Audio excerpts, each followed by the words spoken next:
There we go. Okay.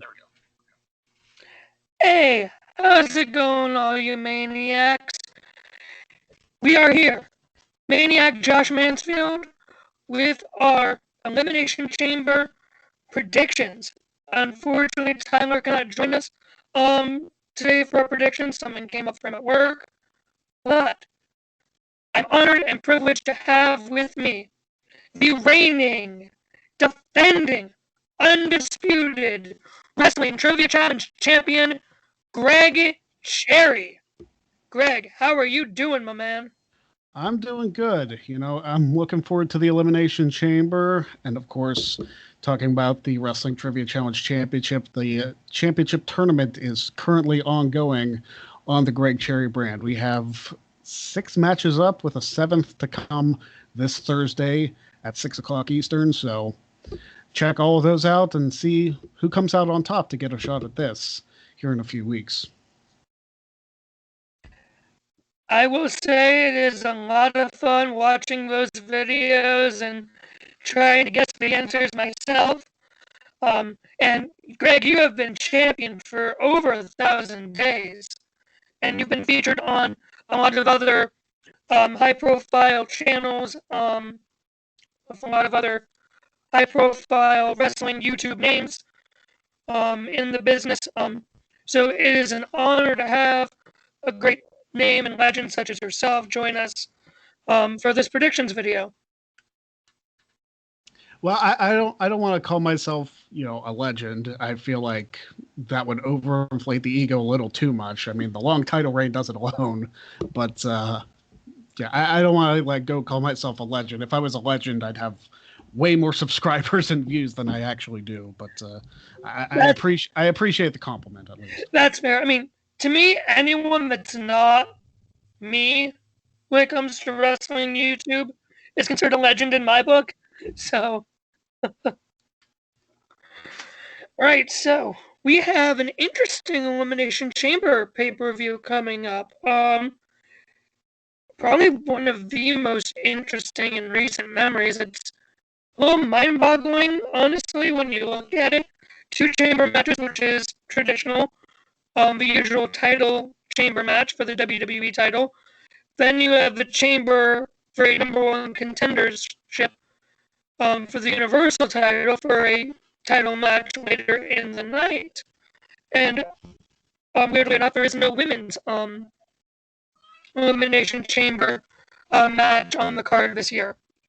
So that's interesting, but the card looks to be good. On a scale of 1 to 10, how are you feeling for this paper? I never go full 10. I don't think I've been a full 10 about excitement about a WWE pay-per-view in a while, unless it was one I attended or one that just had an incredibly strong build. I'll give it a 7, though, because, I mean, this is the first chamber that they've done in the Thunderdome, so that in and of itself should be interesting to see how they set that up. And hopefully this is the last pay-per-view that they do without fans in attendance. So I'm looking forward to well, I guess there's Fastlane too. There should not be 2 pay-per-views between the Rumble and WrestleMania. I feel like I'm on repeat saying this. I've said this so many times over the last week or so. The chamber is good to have there. I think it's in a great position there. It makes the build better, in my opinion. You just need the Rumble, Chamber, and Mania. You don't need Fastlane, really. I think Fastlane cuts off time for the build to WrestleMania. I mean, to be fair, Vince and WWE don't even have the WrestleMania match or the WrestleMania card done, which is mind-boggling. Kurt Angle even said usually the card's done by December. Yep. So this is mind-boggling to me. I'm honestly looking forward to this. I wasn't there. Weird situations on the card weren't there. I'm probably not going to deal with a 7 like you. Probably the only pay-per-views I do get 10 out of 10 rating to for excitement are the Rumble, which is, I think, the only pay-per-view where, besides WrestleMania, which is my other one, where literally everyone is like, okay, restart, and let's get back into it. Chamber, I think, can lose its shine amidst the road to WrestleMania, but hopefully this year it comes out looking strong. So let's get started. The first match is the women's tag team title match, just thrown together on this week's SmackDown. Champions Nia Jax and Shayna Baszler defending against the SmackDown Women's Champion Sasha Banks and the Women's 2021 Royal Rumble winner Bianca Belair. Greg, who we got for this one? Well, being the Sasha Banks guy that I am, I find it always hard to bet against her. And for some reason, I can see them putting the titles on Sasha and Bianca. They might even keep them all the way till WrestleMania, just so they have the women's tag team champions facing off against each other for the women's championship. So I like Sasha and Bianca to win this one. It seems weird because, you know, Naomi and Lana have a shot, as do Dakota Kai and Raquel Gonzalez. And perhaps that could lead to like some kind of fatal four-way tag team match at Fastlane. But I'm actually picking Sasha and Bianca to win the championships here. And who knows how far they'll take them, but that's my prediction. Honestly, I have to agree. Because this wouldn't be the first time that they've... I don't think that they'll take them all the way to WrestleMania and do a John Cena versus Shawn Michaels kind of deal, like they did at WrestleMania 23. I don't think they'll do that. I think they'll win the titles here. They'll defend against Dakota Kai and Raquel Gonzalez on NXT. Because the March 3rd, I believe, of NXT is when both Dusty Classic winners get their title shots. And I think that's the only way it makes sense that Dakota Kai and Raquel Gonzalez won the Women's Dusty Classic is if they're going to face a babyface team for the tag titles. Because a heel Nia Jax and Shayna, or tween Nia Jax and Shayna, whichever, versus a heel Dakota Kai and Raquel Gonzalez doesn't make sense. That's why that match at NXT TakeOver, that result had me very confused. Until now. Yeah, a lot can happen between now and when Dakota and Raquel get their shots. I mean, the tag team titles could change hands back on Raw. I don't really know what direction they're going with it, but I mean, Vince doesn't really know what to do with tag teams to begin with, let's be honest. Granted, the women's tag titles when they first started out were great. I think it could be an interesting storyline. Have Sasha and Belair win the titles. They're already sort of feuding with each other as it is. So in that respect, have them continue to feud with each other as tag team champions. And then one of them costs them the titles, the other turns on them, and that's how you get that feud really going for WrestleMania. So it makes sense. To be fair, I want to see the tag team titles defended at WrestleMania. If it was by an NXT team, I think that'd be really interesting. Because I want the NXT title matches on WrestleMania. And to get the women's tag team titles on there via an NXT team, I think that'd be really good for NXT. So I gotta agree with you. I'm gonna go Sasha and Belair. So our next match, the United States Championship Triple Threat match. Bobby Lashley defending against Keith Lee and Matt Riddle. I refuse to call him just Riddle. So who you got for this one, Greg? I think I picked Lashley to retain here. Not that I have anything against Keith Lee or Riddle, but Lashley has just been on a tear. And considering the Raw tag team titles aren't being defended at the Chamber, I think the Hurt Business keep all their gold, so I'm going with Lashley to retain the title here. Lashley is a safe bet. This really, you could have this triple threat at WrestleMania. Let's be honest, because Matt Riddle and Keith Lee are both tremendous athletes, as is Bobby Lashley. I mean, if it wasn't for the breakup of the Undisputed Era, I would have had Lashley losing the title here, because I wanted Hurt Business versus Undisputed Era at WrestleMania. But that's not happening, obviously, and I am sad. Yeah, they've been doing so many turns on TV in the last week. I mean, Adam Cole turns on the Undisputed Era, and then you have Apollo Crews turn heel. You had Otis turn heel also, and I'm like, Otis and Chad Gable turning heel in the most weird way to turn them heel. I mean, I guess it's the only way you can actually turn those two. Well, Gable was heel. I guess it's the only way you can really turn Otis heel, maybe? But how do you get people to actually boo the man? It makes me wonder, like, what was the point in breaking up Heavy Machinery? Right? I mean, Tucker... Besides, again, Vince hating tag teams. Tucker did absolutely nothing. Like literally nothing. Like, he didn't get I think he had like one TV match and then was taken off TV. And then Otis just did a bunch of goofy stuff after losing Money in the Bank. It's like, I think that's the thing that frustrates most people is like, if you're going to do something in a story, have there be a reason for it. Don't just do it to do it. Exactly. Because then when you break up a tag team, you have two singles competitors now. What do you do with them?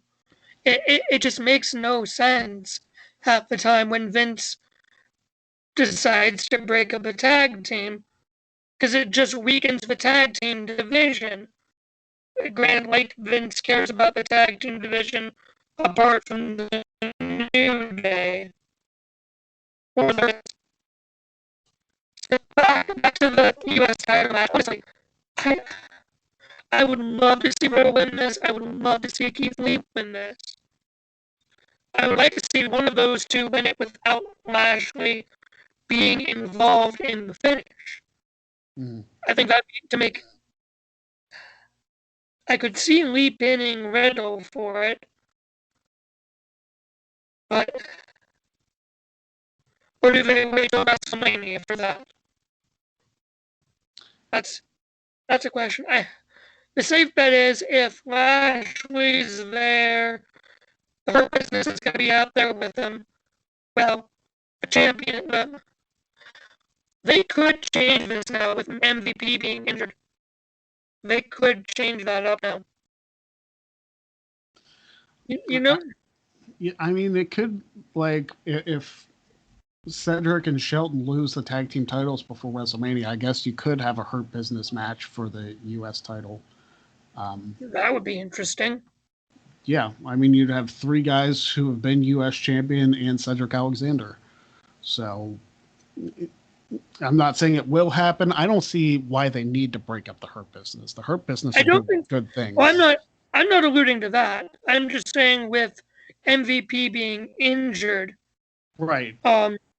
They might pull the Hurt Business off of TV for a bit to wait until MVP goes out. Well, if MVP's injured and it's not too bad, he can still be out there with him. He just can't be physical. So, right. If nothing else, like, maybe that'll keep them together a little bit longer, because they've been teasing a little bit of dissension, but there doesn't need to be. There does not need to be. No, the Hurt Business is one of the best things going on Raw right now, especially now that, you know, what was that other group, Retribution? Yeah. Yeah, no. Just no more Retribution, please. That was dumb from the start. They ruined Retribution by announcing it was happening. period. Yeah. So, as much as I would love Lee or Riddle to win this, I'm going to go with the safe bet and choose Lashley. I just hope it happens in a way that doesn't make either competitor look weak. That's my word, because I love Riddle and I love Keith Lee. Alright, so the next match that we're not even sure is actually going to happen due to this past Monday on Raw.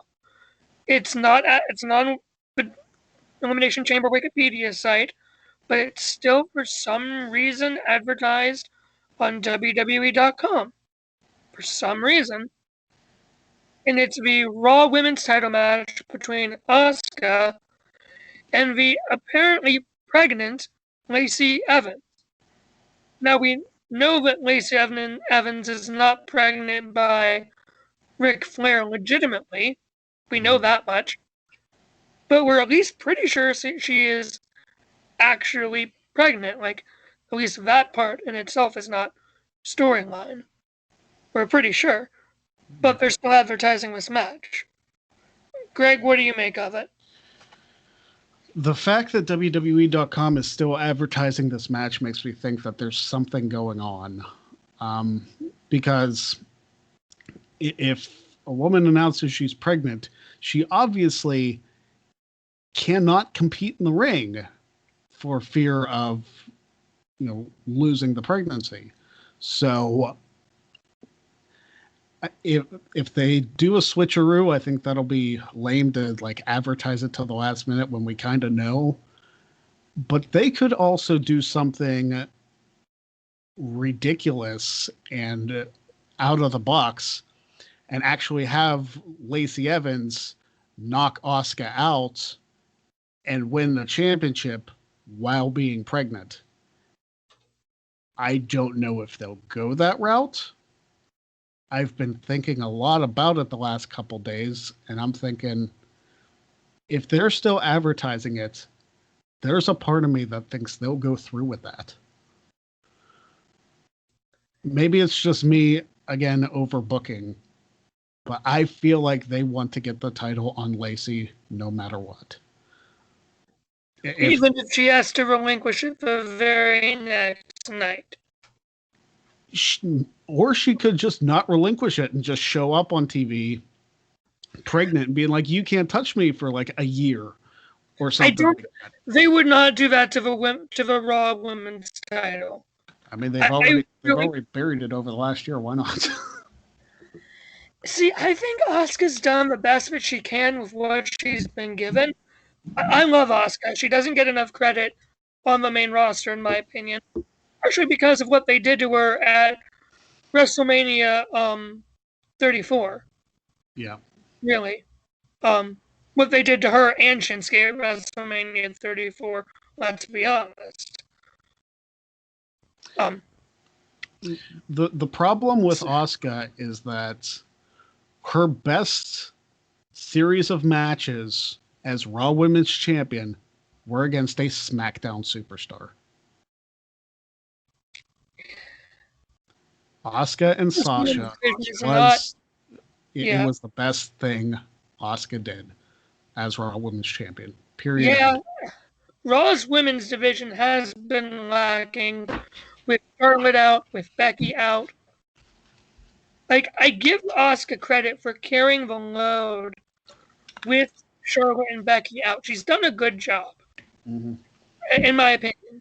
And it's also given Bayley and Sasha a chance to shine on SmackDown alongside her. I don't want Asuka's title reign to end like this. Like her SmackDown Women's title reign ended in just a random match to Charlotte on SmackDown, which didn't need to happen. They did not have to have that triple threat match be for both titles. Or have Charlotte in to begin with. But that's another rabbit hole to go down.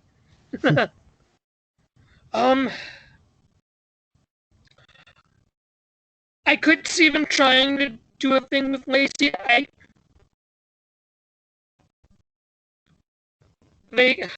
don't want them to for some reason, my brain is telling me that they'll turn the whole Charlotte, Lacey, Rick angle into a whole thing of Charlotte was working with them and Charlotte's heel again, and it was just a whole ruse to get the title on Charlotte. I don't see that happening. Yeah, I don't want that to happen. I could see Lacey, them saying at the Chamber, Lacey's pregnant, she can't compete. Here's another opponent for you. And out comes a surprise opponent, maybe Charlotte. I would love if they saved Rhea Ripley for Asuka at WrestleMania. If I'm being honest, I want that match at WrestleMania. That two Asuka needs to have a second. Charlotte can, if he comes back on, try to go after the women's tag titles. Put them there. In all honesty. So I have to pick the safe bet right now and go either this match is not happening or there's going to be a mystery opponent. And so I'm going to take the safe bet and say Asuka retains in whichever way this happens. Yeah, this is definitely one that could go any sort of direction, so it's really hard to pick. It's interesting too, because you have these matches that just make you scratch your head like what's going on, but also makes you intrigued to where like you want to find out what they're gonna do. It's a weird way to pull you in. So I give WWE props for that. All right, we come to our first Elimination Chamber match of the evening, first of two. This one for a Universal title match later in the night. It is Jey Uso versus King Corbin versus Sami Zayn versus Cesaro versus Kevin Owens versus Daniel Bryan. And do you want to... And how I like to do these multi-man matches is... These ones like this, we'll do one main pick and a dark horse pick. So who do you got for your main pick and then your dark horse pick? I honestly don't think Kevin Owens wins this match. He doesn't need to, just because they've beat Reigns and Owens to death, and it just won't do anything for anybody if Owens wins and then Reigns beats him again. It's like, then why have the match? Yeah. So I'm going with either Cesaro, who I'll make my main pick, or Daniel Bryan. Either way, whoever wins the match is getting beaten by Roman. It's just happening.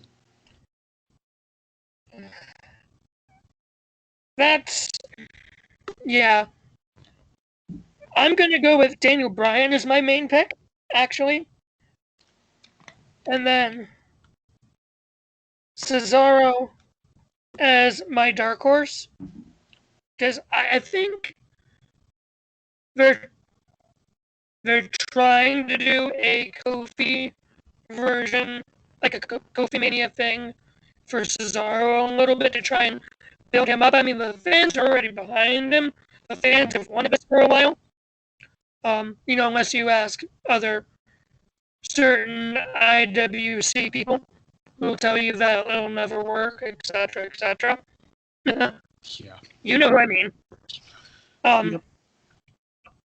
Hmm? Oh, go ahead. Oh. So, Daniel Bryan is my number one pick. I would like to see... Honestly, I would like to see him defend the title against someone that isn't Edge at WrestleMania. I think Raw needs Edge right now more than SmackDown does.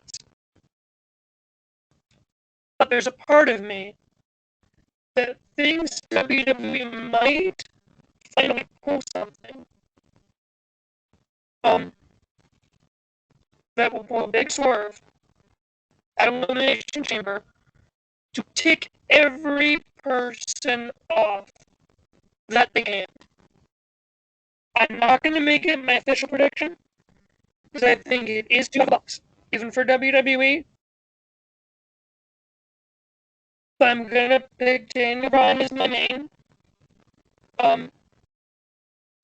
pick for to face Roman Reigns and Dark Horse against Cesaro to build him up in case they do Reigns versus Cesaro.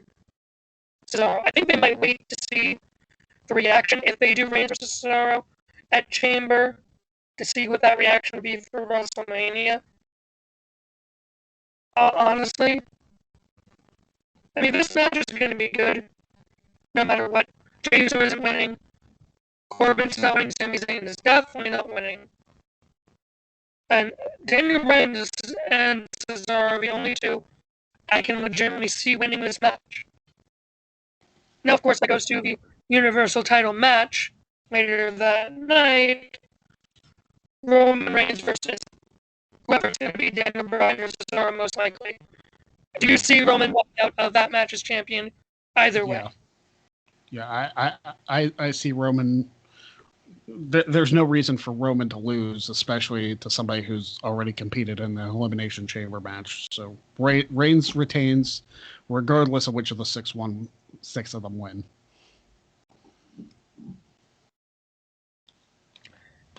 See, this is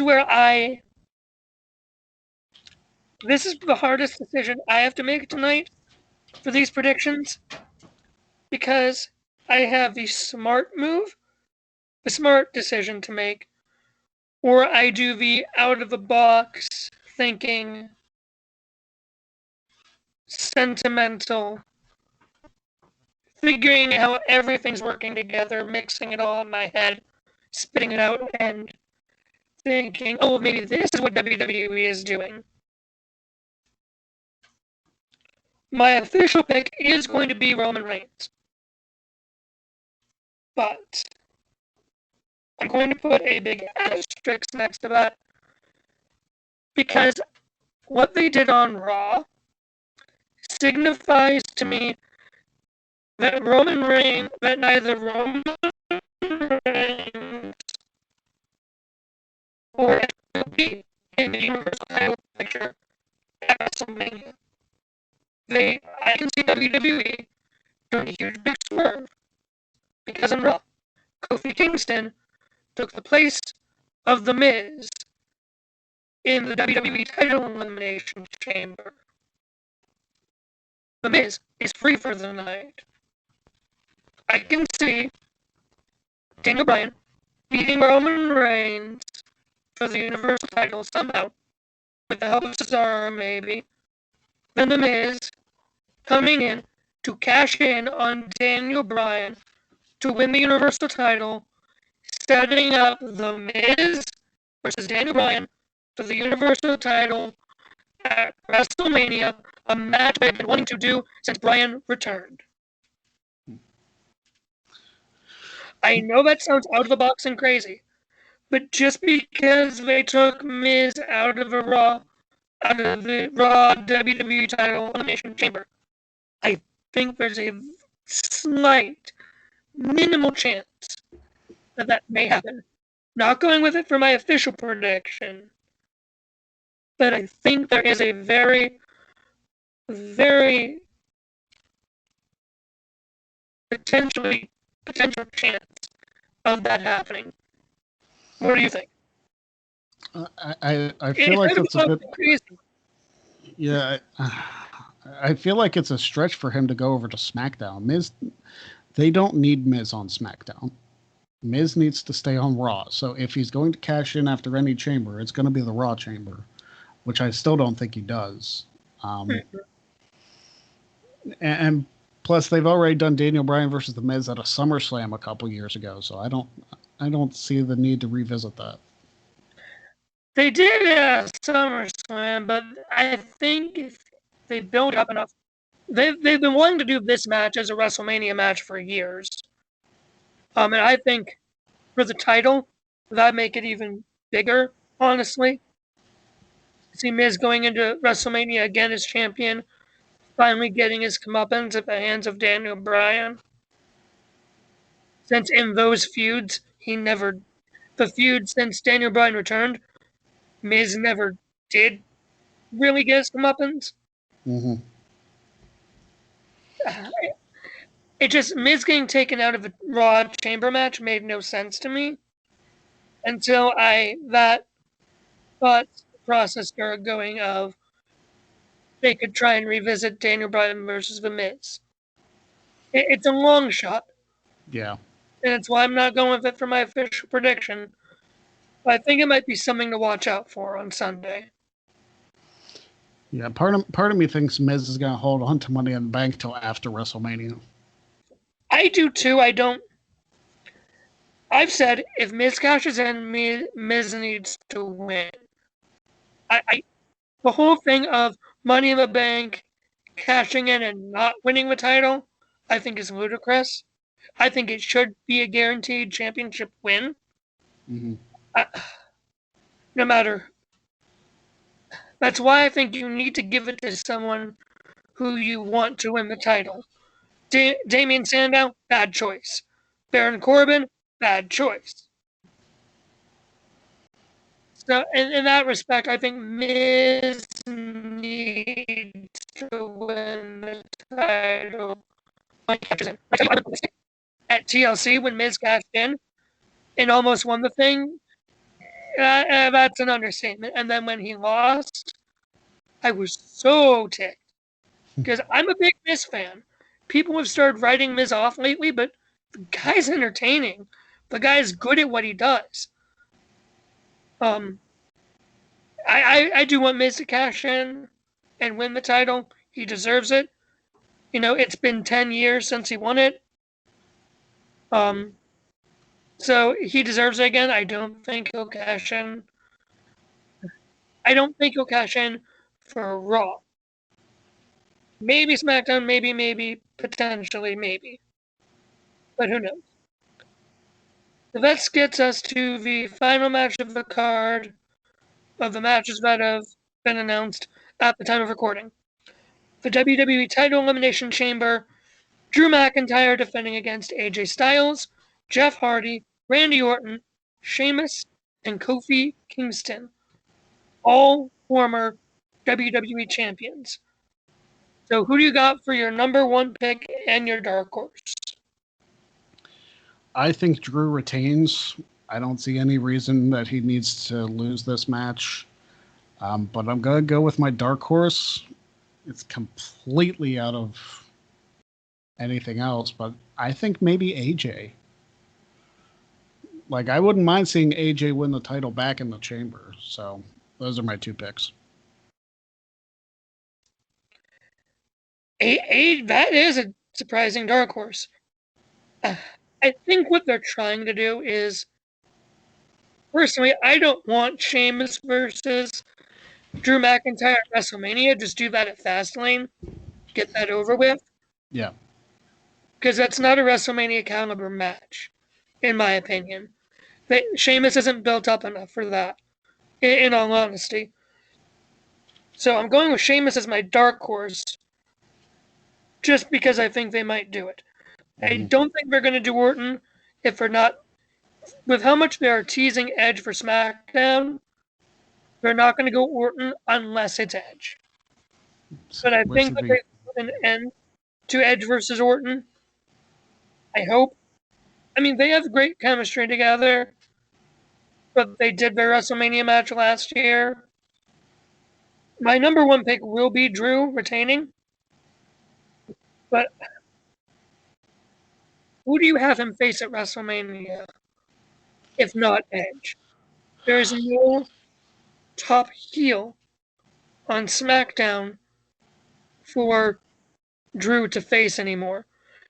Just like on SmackDown, there's no real top face for Roman to face. That's the ultimate question, is what do you do with coming out of a chamber, what do you do with Edge if it's Drew and Reigns? I mean, I guess that's where the build's going to happen. Like, I really don't know what they do. If Drew retains, then he'll beat everybody in the chamber. So it's like, why face them again? Yeah, that's always been the interesting part of it. It wouldn't be the first time they've had titles change hands in the chamber this close to WrestleMania. They did it in 09 with both 09 and 2010 when both the WWE champion and the World Heavyweight champion lost their titles at the chamber. Yep. And then went into WrestleMania with completely new champions. But is it needed? It would only make sense for Drew to lose if he was ganged up on early and eliminated early. Mm-hmm. Like that's the only way I can see Drew losing. And then maybe Sheamus winning and Drew facing someone at Fastlane to get a shot at the title back, but they would really need to make Sheamus out to be a monster heel in record time. I don't know if they have the time left before WrestleMania with which to do it.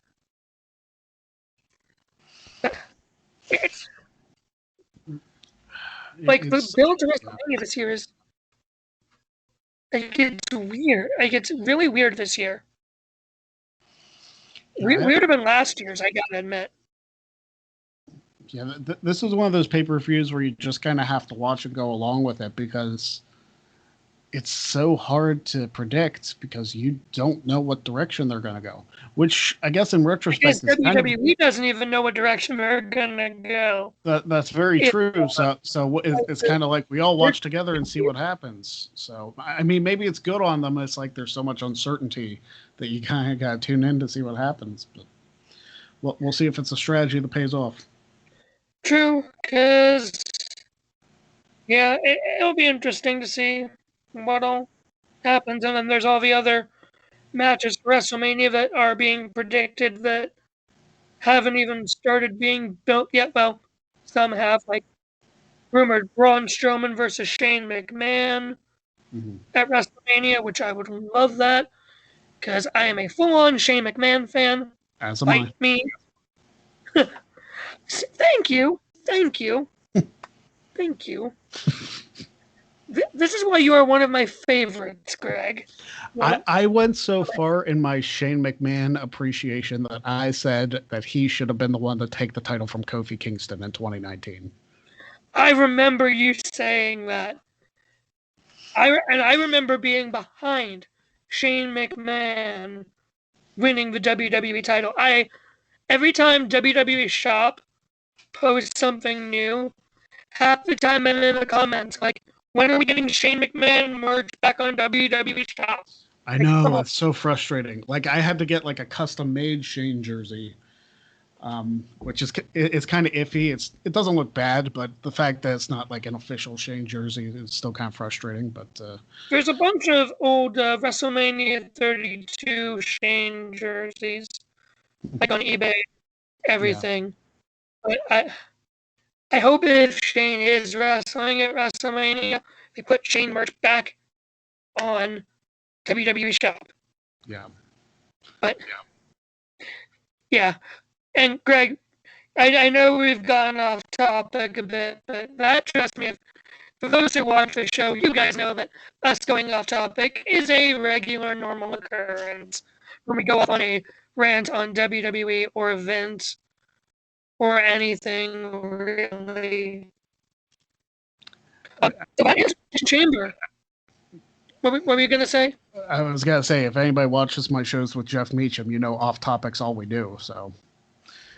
The No DQ review half the time is all off topic. As much to Virtue and Aaron's chagrin. So, thank you guys for watching. Greg, I'll give you plugs.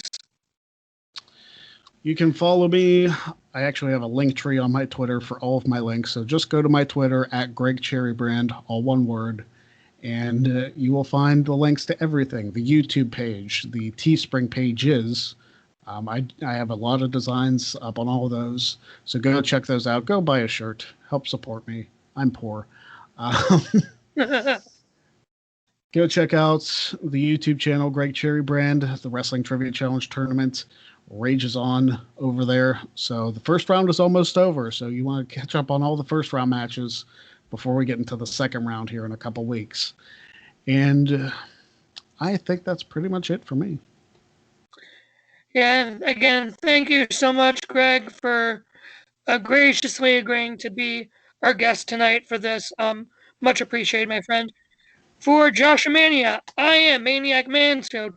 Follow Joshamania on Twitter at Joshamania2019, YouTube Joshamania, same with Facebook. Follow me on Twitter at CatholicJosh122. Follow TJ Talley on Twitter at TJ Talley. And for TJ Talley, Greg Cherry, and myself, this has been our Elimination Chamber 2021 predictions. Have a great weekend. God bless.